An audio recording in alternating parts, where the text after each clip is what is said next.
Adimba, nyinga en George Bati.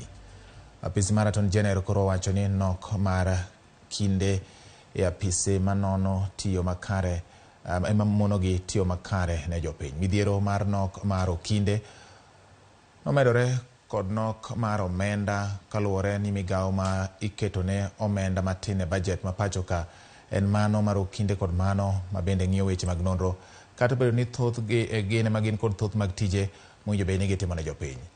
Kata bedo ni midhiero no kwako gima thoth, bad migago no osingo mar tiyo e yo makare ne jopiny kendo lero ni okinde mane omi thuolo kendo apisas madongo e bad migago mar arita goyo kok gi winjruok marango tije mag 2023 nyaka 2024 e boma ma Naivasha.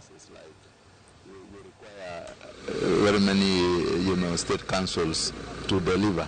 So some of the departments are constrained. The state councils are not enough.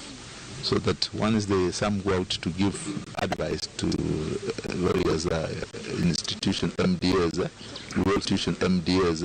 we also have enough who are addressing, issues in the office like government transactions that they require, where they were required to give legal opinions.